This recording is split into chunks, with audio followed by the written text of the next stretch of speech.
예, 계속해서 신명기 말씀 보겠습니다. 제가 월화수 또 출타로 인해서 설교 못했고요. 우리 지난주 신명기 23장 총회에 들어오지 못하는 사람들 우리 살펴봤고, 그리고 이스라엘 백성들이 진영을 거룩하게 하라라는 이런 규례들을 봤습니다. 지금 이제 신명기 내용들은 이스라엘 백성들이 가나안에 들어가서 살게 될 때에 이제 그 살게 될 때 이렇게 살아가는 그 규례들을 계속해서 얘기해 주고 있습니다. 꽤 많죠, 그죠? 그리고 의외로 놀라는 것은 굉장히 실제적인 우리 삶 속에서 일어나는 일들을 그걸 아주 구체적으로 얘기해 주는 부분이 많다는 겁니다. 그러니까 이게 뭐 크게 너희들은 그 도둑질하지 말라 이런 계명도 있지만, 구체적으로 어떤 것들이 도둑질이고 어떤 것은 도둑질이 안 되고라는 이런 규례들이 아주 구체적으로 나타나는 겁니다. 그러니까 이걸 뭘 알 수 있는가 하면은, 우리 신앙이라는 것은 우리 삶의 구체적인 것에서 일어나는 것이지, 구체적인 삶, 실제적인 삶을 제껴놓고 신앙은 신앙대로 따로 있고 우리의 삶은 삶대로 따로 있고, 이게 절대로 아니라는 겁니다. 우리 삶 속에 아주 사소한 일들, 이런 일들까지도 다 신앙이 다 스며들어 있어야 된다라는 것을 이 규례들을 통해서 충분히 알 수 있습니다. 더 간단하게 말하면, 우리가 미국에 살든지 한국에 살든지 그 법이 우리 삶에 다 영향을 미칩니다. 운전할 때 사실은 다 법대로 운전하는 거 아닙니까? 여기서 이까지 속도는 55마일 제한 속도가 있고, 우회전할 때는 빨간 신호등을 보고 안 보고, 다 법이 우리 삶에 다 영향을 미치는 겁니다. 그거하고 똑같이 신명기에서 주어지는 법, 이 하나님의 말씀, 하나님 아닙니까? 신앙 아닙니까? 이것이 우리 삶에 다 영향을 미친다는 겁니다. 그게 크든지 작든지. 그래서 이제 계속해서 보면 어떤 규례들은 이런 것까지도 규례를 정해 놓았나 하고 이거 너무 심하지 않느냐라고 말할 정도까지 그런 구체적인 디테일한 그런 규례들도 나오고 있는 것입니다. 자, 15절 보겠습니다.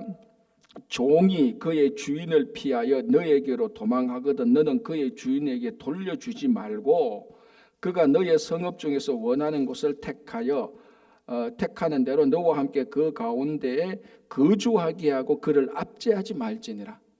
자, 이게 아무리 이게 3,500년 전 규례를 할지라도 좀 납득이 안 되는 겁니다. 남의 종이 내게로 도망하여 오거든 그 종을 주인에게 돌려주지 말고 너가 살고 있는 그 성읍에서 살 수 있도록 거주지를 마련하라는 겁니다. 아니, 남의 종은, 내게 도망친 종은 내 종이 아니고 이 종의 주인의 것인데, 왜 내게 도망왔다고 해서 이 종을 왜 내가 그 주인에게 돌려주지 말고 우리 성읍에 살도록 하는 거죠? 이 사실은 그 당시 그 규례를 봐도 이거는 납득이 안 되는 거예요. 남의 종이 너희 집에 오거든 잘 타일러서 그 주인에게 다시 돌려보내고, 그리고 그 주인에게도 이 종 좀 이런 사연들이 있으니 좀 잘 배려해 주시오. 그래서 돌려보내주는 게 가장 합리적이고 우리가 볼 때 신앙적인 것 아닙니까? 왜 남의 종이 내 종이 오는데, 내 종도 아닌데 왜 네가 네 성읍에 살게 하느냐는 거죠. 그렇잖아요, 그죠? 자, 그런데 오늘 규례는 그렇단 말이죠. 벌써 15절에 종이 그의 주인을 피하여 너에게로 도망하거든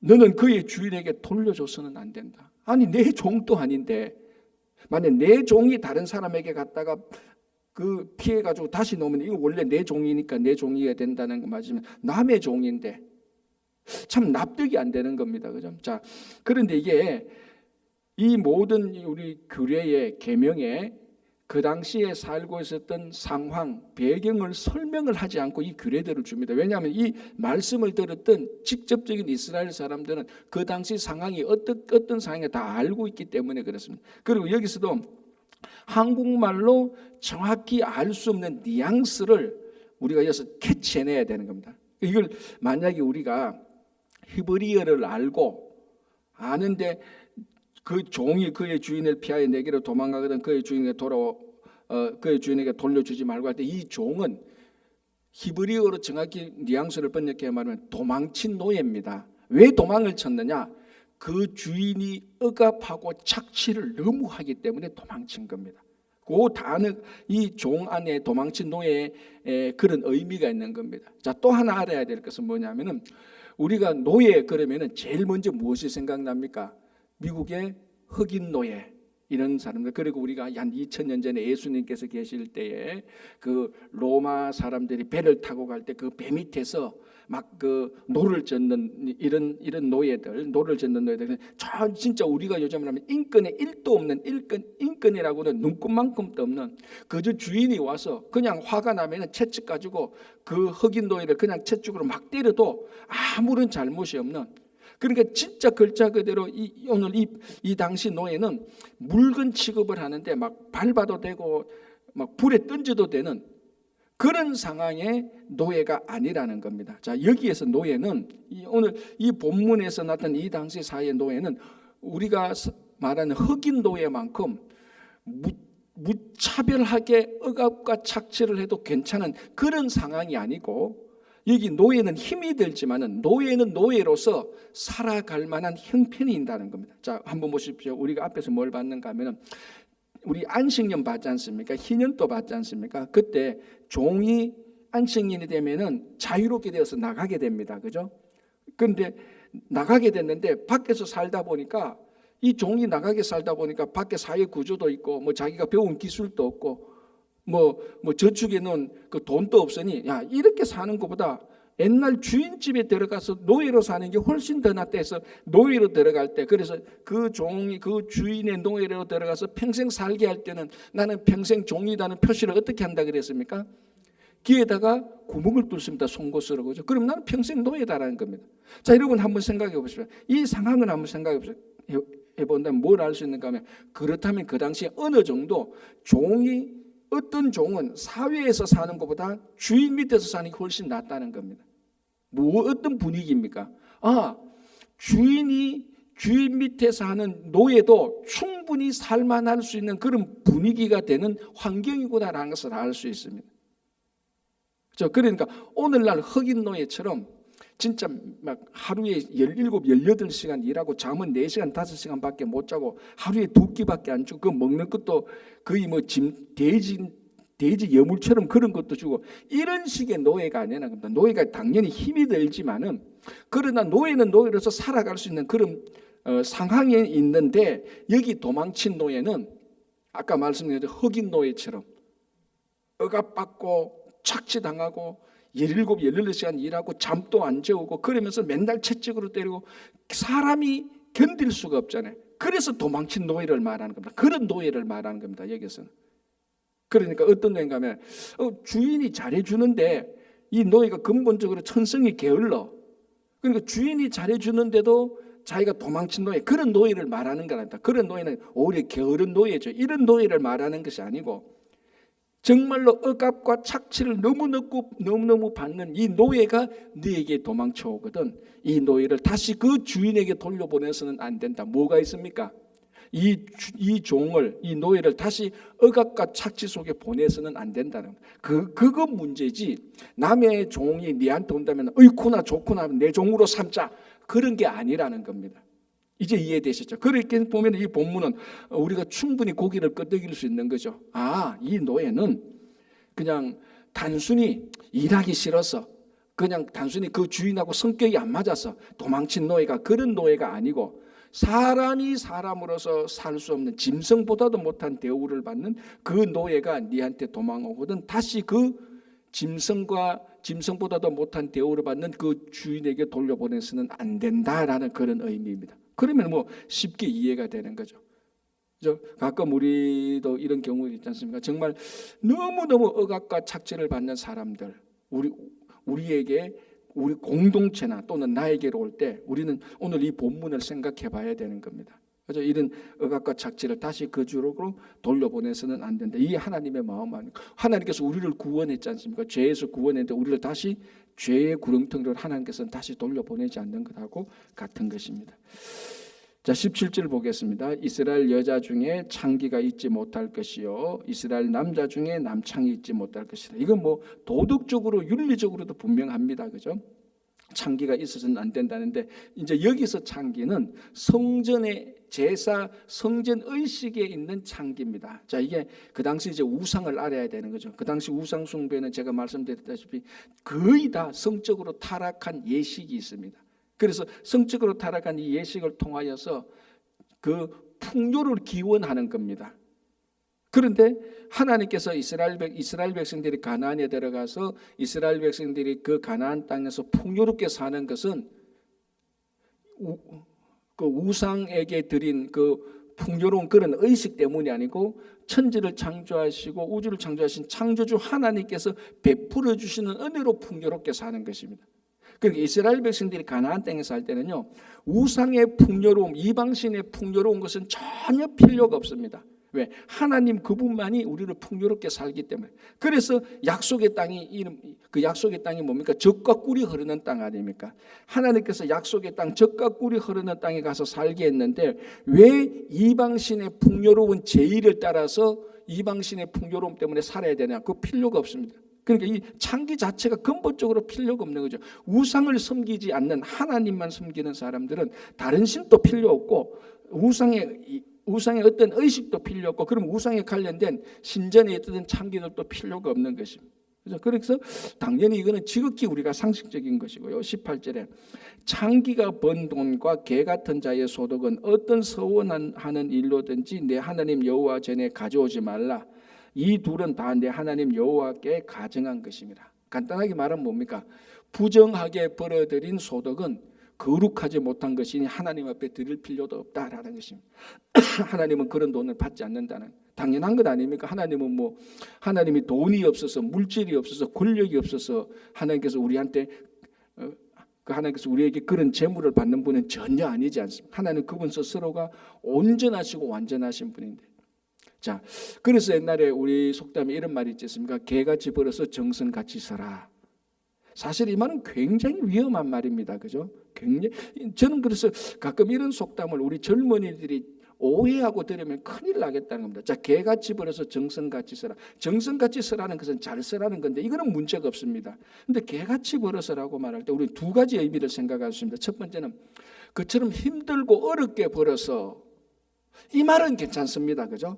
힘들게 어렵고 네가 노동을 해서 벌어서 정성같이 써라. 이 말은 문제가 없는데 이 개같이 벌어서라는 이 말 속에 비록 그 수입을 얻는 수단이 개처럼 비굴하거나 부정한 방법이라 할지라도 정성같이 잘 쓰면 된다, 이런 의미로 받아들이면 이건 큰 문제라는 겁니다.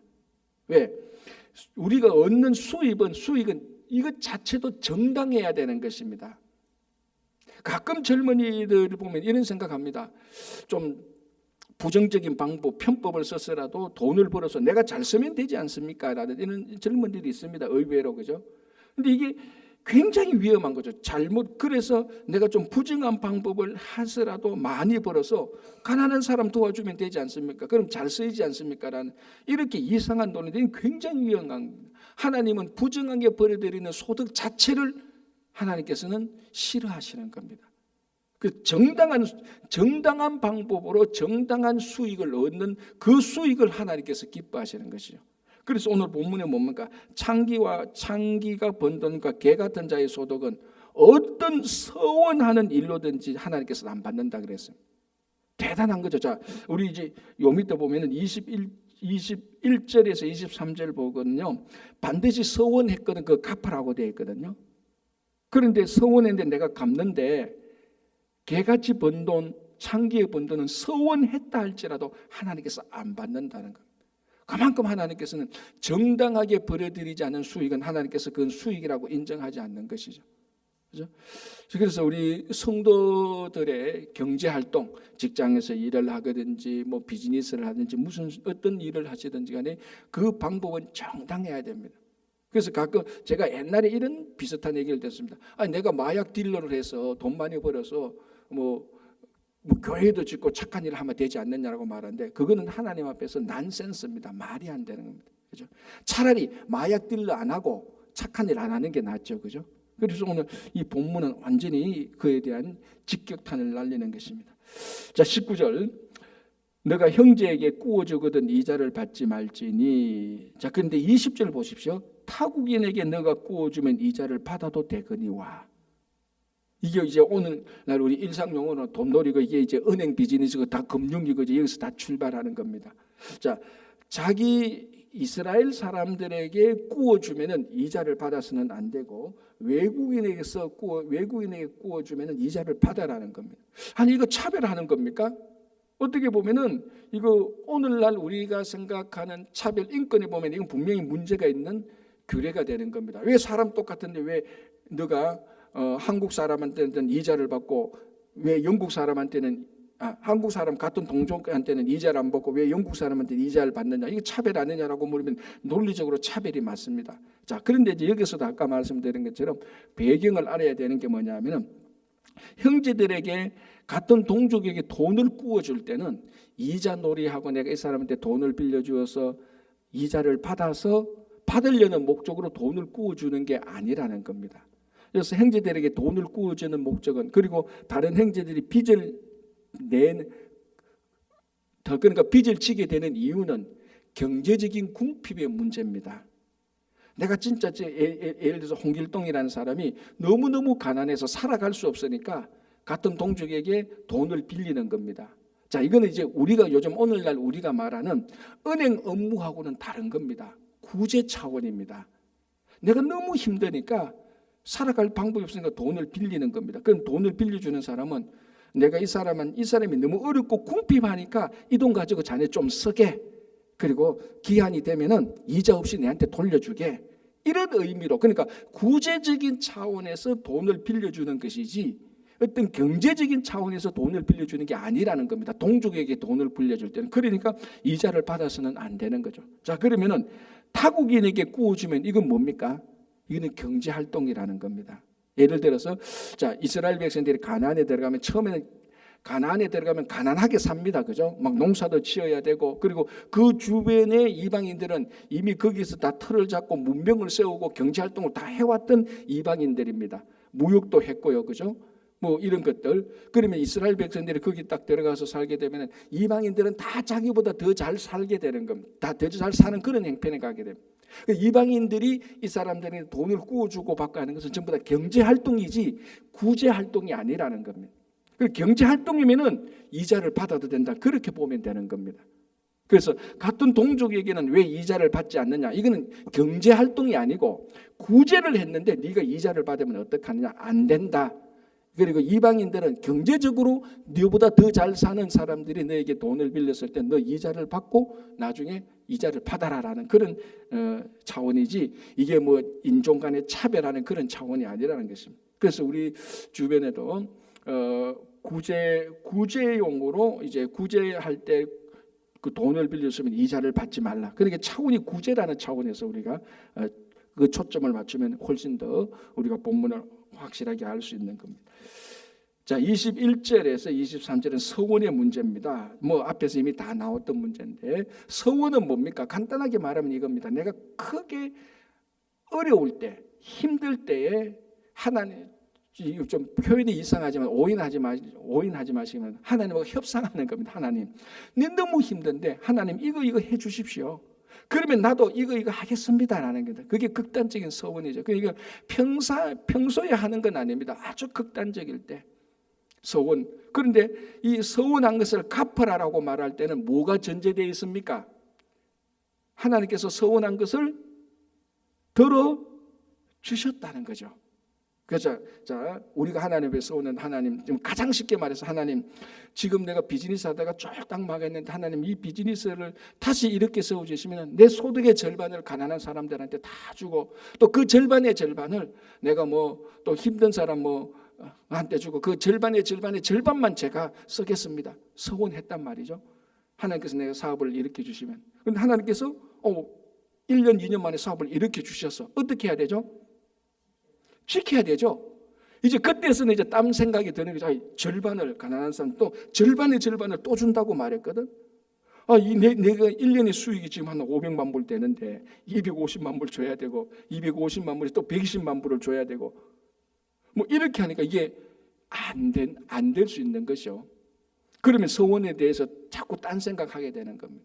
그래도 갚아야 되는 건데, 서원을 갚으라고 말하는 이 본문의 전제가 중요하다는 겁니다. 하나님께서 네가 원하던 것을 들어주셨지 않는가 하는 겁니다. 안 들어줬는데도 서원 갚으라, 그게 아닙니다. 하나님께서 극단적으로 하나님 진짜 내가 죽을 만큼 힘듭니다. 하나님께 서원을 하는 겁니다. 하나님께서 서원 기도를 들어주실 때 늘 갚으라라는. 그런데 더 중요한 것은 이런 서원은 신중에 신중을 기해라는 겁니다. 자, 보통 우리가 서원할 때 하나님한테 큰 걸 요구하고 내가 서원의 대가로 요만큼 갚겠습니다. 그렇게 서원하는 사람은 없어요. 왜냐하면 서원할 때는 급하니까 막 힘드니까. 서원할 때는 하나님 이거 주십시오라고 말하면 제가 큰 걸로 드리겠습니다. 그런 식으로 서원을 한단 말이에요. 사람의 심리가 그래서. 그런데 서원이 하나님께서 딱 하나님 측에서 서원을 행해 주시면 내 쪽에서도 행해야 되는데 그때 내 거는 너무 크게 보이는 겁니다. 실제로 서원을 할 때는 내가 얼마나 크게 하나님께서 서원했는지 생각이 없습니다. 너무 힘드니까. 그런데 하나님께서 서원을 이루어 주시고 이제 내가 서원을 해야 된다고 딱 볼 때는 화장실 들어가고 나올 때 마음 다른 것처럼 이게 너무 큰 거예요. 내가 이런 서원을 해서 왜 이랬지? 응답받고 난 다음에 그런 생각이 들어요. 그러나 그럴 때라도 서원을 갚으라는 것입니다. 또 하나 전제가 뭔가 하면요, 이 서원을 갚을 수 있는 것은요, 지금 내가 일이 다 이루어졌구나, 내가 평안하구나, 그 마음 상태로 서원은 못 갚습니다. 하나님께서 이렇게 어렵고 힘든 가운데서 하나님께서 정말 기적으로 나를 도와주셨구나, 그 감사하는 마음이 있어야 서원을 갚을 수 있는 겁니다. 감사하는 마음. 그래서 이 서원을 갖게 되는 것은 하나님께서 나를 살려주셨구나, 그 감사에 대한 보답이지, 화장실 갔다 나온다면 내가 드려야 될 게 왜 이렇게 많아? 라고 생각하면 못 갚는 거죠. 그래서 우리 서원은 신중하게 해야 되고 서원을 했다면 갚아라 라는 것을 얘기하는 겁니다. 자, 24절 또 굉장히 좀 재미있는 말씀이죠. 이렇게 되어 있죠. 내 이웃의 포도원에 들어갈 때에는 마음대로 그 포도를 배불리 먹어도 되느니라. 그러나 그릇에 담지는 말 것이요. 이게 뭘 의미합니까? 이것도 아까 말한 것처럼 구제차원하고 비슷한 맥락입니다. 자, 한 사람이 이웃의 포도원에 들어갈 때는 왜 들어갑니까? 너무너무 배고프니까. 너무너무 배고파. 자, 우리 십계명에도 내 이웃의 것을 탐내지 말고 도적질하지 말라고 되어 있습니다. 그죠? 자, 그런데 너무 지금 배가 고파요. 집에 가도 먹을 게 없어. 내가 죽을 만큼 힘들어. 자, 그러면 이거는 도적의 차원, 물건을 훔친다 안 훔치는 차원의 생존의 문제입니다. 생명의 문제입니다. 자, 이 규례에도 나중에 보면은 이 십계명의 율법의 규례에도 서로 충돌되는 게 있습니다. 이걸 지키려면 이걸 못 지키고 이걸 지키려면 이걸 못 지키고 그런 법들이 충돌될 때는 어떤 원칙을 지켜야 됩니까? 일반 원칙하고 똑같습니다. 상위법을 우선으로 지켜야 되는 겁니다. 상위법의 중요한 건 뭡니까? 생명에 관한 겁니다. 제일 중요한 것은 생명에 관한 법이죠. 자, 여기서도 포도원에 들어갈 때는 내가 그냥 남의 내가 배도 부르고 우리 집에 포도도 많은데 남의 포도원에 들어가는 것은 이 자체가 이거는 금지된 겁니다. 그러나 여기서 전제되어 있는 건 뭐냐면은 이 사람이 어떤 한 사람이 남의 포도원에 들어간다는 것은 정말 굶주린 상태에서 포도원에 들어가는 그걸 전제로 하는 겁니다. 그럼 너가 정말 굶주리느냐? 정말 집에 가도 먹을 것이냐? 그러면 남의 포도원에 들어가서 배불리 먹으라는 겁니다. 여기는 구제와 환대의 기본적인 전제가 있는 것이죠. 그죠? 자, 그래도 뭐는 해서는 안 된다고요? 그릇에 담아서 나오지는 못한다는. 이거는 뭡니까? 이거는 도적질이라는 겁니다. 네가 정말로 힘들어도 남의 포도원에 가서 너가 먹는 것은 되는데 그거는 구제죠. 환대죠. 그러니까 포도원 주인의 차원에서 보면 구제하는 거고 환대인데 그럼에도 불구하고 내가 그릇 꽉 가지고 가가지고 다 담아가지고 나온다? 그건 도둑이라는 거예요. 그건 해서는 안 된다는 거예요. 그리고 이 보면 굉장히 합리적이면서도 굉장히 긍휼이 있는 겁니다. 긍휼이 있으면서도 자비가 넘치면서도 합리적인 겁니다. 그 뒤에 구절도 똑같습니다. 내 이웃의 곡식밭에 들어갈 때는 너가 손으로 그 이삭을 따도 된다. 자, 이웃의 곡식밭에 들어갈 때 들어갈 형편이면 내 농사 다 망쳤다는 겁니다. 우리 먹고 살 거 없다. 어떻게 하라고? 이웃의 곡식밭에 들어서 이삭을 따도 된다는 겁니다. 그것 가지고 해결했는데 그런데 뭐는 안 됩니까? 낯설대지 말아라. 이 낯설대는 건 뭡니까? 도적질로 보는 겁니다. 이건 뭐냐면 너가 먹을 만큼 이삭을 따도 될 만큼보다 더 많이 했다는 겁니다. 욕심이 들어간 거죠. 앞에 것도 똑같죠. 너가 정말 굶주려서 이웃의 밭에 들어가서 포도원을 먹는 것은 오케이. 그런데 그릇에 담는 것에서부터는 뭡니까? 탐욕이 시작되는 겁니다. 도적질이 시작되는 거죠. 똑같은 맥락입니다. 그러니까 요거 잘 절제와 분별과 자비와 긍휼과 환대가 다 들어가 있는 규례입니다. 그러니까 별거 아닌 것 같은데요. 곰곰이 생각해 보면 하나님의 마음이 어떤지, 우리가 하나님 앞에서 어떻게 살아가야 되는지 이 규례에서 이미 우리가 많은 것을 알 수 있습니다. 그리고 내가 어떤 사람에게 구제를 받을 수 있지만은 그 구제 이상을 넘어서 탐욕을 부려서는 안 된다라는 것을 얘기합니다. 자, 우리 하나만 더 보겠습니다. 24절 1절에서 4절은요. 이 이혼과 재혼에 관련된 건데 내용을 설명하면 이겁니다. 결혼을 했는데 남자가 여인의 수치를 발견했습니다. 이 수치가 뭔지는 모릅니다. 이제 규례는 어쨌거나 결혼했는데 여자에게 수치가 될 것을 발견했다면은 여자하고 헤어질 수 있습니다. 그런데 어떻게 헤어지냐? 이혼 정서를 써주라는 겁니다. 그럼 이혼 정서를 써주고 헤어지면은 이혼 당한 여인은 이혼 정서를 가지고 다른 남자와 재혼을 할 수가 있습니다. 그런데 이혼 정서 없이 쫓겨났잖아요. 그러면 재혼을 못 해요. 법이. 그래서 남자가 여자에게 수치를 발견했다 할지라도 이 여자를 한번 살려주는 셈치고 이혼 정서를 써서 내보내면은 이 여자는 다른 남자와 결혼을 할 수 있다. 재혼할 수 있다. 그럼 이 여자가 다른 남자와 재혼을 했는데 또 이혼을 당하거나 아니면 남자가 사별해서 어쨌거나 그 결혼이 깨어지면은 이 여자는 첫 번째 전 남편과 합칠 수 없다라는 것입니다. 아주 구체적이죠. 아주 구체적이에요. 굉장히 구체적인, 마치 이런 일을 당해본 사람의 상담을 해본 것처럼 이렇게 규례를 얘기합니다. 자, 여기서는 한두 가지 목적이 있죠. 특별 첫 번째는 비록 수치를 당한 여인이라 할지라도, 수치가 발견된 여인이라 할지라도 한 번의 기회는 줍니다. 그래서 이혼 정서를 써서 주라. 그래서 이 여인이 너에게는 수치를 당했지만 한 번 더 결혼을 해서 가정을 이루어서는 수치를 당하지 않을 기회를 줘라. 그래서 이혼 정서를 써주는 겁니다. 이혼 정서가 이 한 여인을 자유롭게 해주는 겁니다. 수치스러운 여인이지만 자유롭게 해주는 겁니다. 이게 오늘날 우리가 예수 그리스도에 의해서 구원받은 것하고 똑같지 않습니까? 우리가 얼마나 많은 죄를 얼마나 수치스럽습니까? 그러나 예수 그리스도께서 우리를 구원해서 자유로운 삶을 살게 하는 겁니다. 그죠? 그래서 이 여인이 이제 그 이혼 정서를 받으면 자유롭게 되어서 자기가 또 사랑하는 사람에서 만나서 결혼하게 되는 겁니다. 그런데 거기서 또 이혼 당했다? 너 그러면 전 남편하고 못 가. 그래서 여기는 또 뭡니까? 쉽게 이혼하고 하는 것을 또 제어하는 막는 장치도 같이 있는 겁니다. 그래서 결국은 뭡니까? 한 가정을 쉽게 이혼하고 쉽게 전 남편하고 헤어지고 쉽게 뭐 이렇게 헤어지는 그것을 못하도록 쉽게 가정을 쉽게 이혼할 수 있도록 못하는 그런 제도를 만들어 놓은 겁니다. 그래서 가정을 지키려는 그런 의미가 굉장히 들어가 있습니다. 그런데 여기서도 알 수 있는 것은 살다 보면은 이혼을 할 수밖에 없는 몇 가지 중요한 극단적인 요소가 생깁니다. 오늘 이 본문은 뭡니까? 수치가 발견된다. 그 수치가 뭔지는 모르지만 남편이 더 이상 이 여자하고는 정말로 결혼 생활을 유지할 수 없는 것을 발견하게 되었을 때, 그때는 법적으로 이혼 정서를 써라. 그리고 오늘날 우리말로 하면은 자기 배우자가 극단적인 폭력을 쓸 때나 아니면 자기 배우자가 극단적인 이상한 현상을 일으키거나 물건을 매번 훔치거나 극단적인 일이 일어나서 그런 경우에는 이혼 정서를 써서라도 할 수 있는 것이죠. 그럼에도 불구하고 전 남편하고 다시 합치지 못하도록 하는 것은 결혼과 이혼을 얼마나 중요시하게 여기고 가정을 얼마나 중요시하게 여기고 있다는 것을 우리들에게 알려주고 있는 것입니다. 모든 공동체와 모든 사람들이 한 사회의 모든 기본의 공동체의 기본은 가정입니다. 그래서 가정을 중요하게 여기라라는 것을 우리가 알 수 있습니다. 오늘 우리 여기까지 보면서 다시 한번 이 모든 규례 속에 들어가 있는 하나님의 마음이 보이지 않습니까? 긍휼함이 보입니다. 자비하심이 보입니다. 그죠? 그래서 우리가 그런 하나님의 마음으로 또 매일매일 살아가는 여러분 되시기 바랍니다. 기도하겠습니다.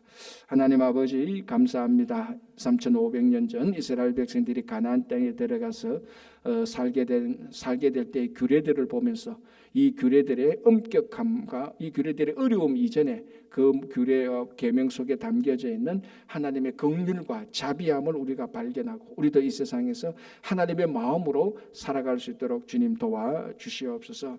주님, 여러 가지 교회의 기도 제목들이 있습니다. 특별히 우리 임종각 집사님, 임상희 집사님 가정을 살펴주시고 그 자녀를 먼저 보낸 우리 임 집사님 부부에게 주님께서 충분한 위로와 격려와 믿음의 확신 속에서 살아갈 수 있도록 그 눈에 흐르는 눈물을 닦아주시고 그 가정이 흔들리지 않도록 아버지 하나님 이 일을 통하여서 더 하나님께 가까이 나아갈 수 있도록 주님 위로해 주시고 격려하여 주시옵소서. 아버지 하나님, 또 우리 10월 4일 5일 선교 바자회가 있습니다. 이 바자회가 하나님 은혜 안에서 잘 성공적인 선교가 되어서 우리에게 맡겨주신 선교 사명을 또 잘 감당할 수 있도록 도와주시고 아버지는 양육 선생님, 양육 교사들, 양육 지도자들을 먼저 살펴주시고 우리 친구교회가 양육으로 많이 성숙할 수 있도록 주님 도와주시옵소서. 오늘도 이 아침에 기도대 우리가 올려드리는 기도를 다 들으시고 특별히 수술을 기다리고 또 수술 후에 육신의 강건함을 기도하는 모든 성도님들에게 함께 하시고 심령에 낙담함이 있는 분들 주님 위로와 격려와 용기를 주셔서 오늘도 주님 은혜 안에서 하나님의 마음을 가지고 살아가게 하여 주시옵소서. 예수님 이름으로 기도합니다. 아멘.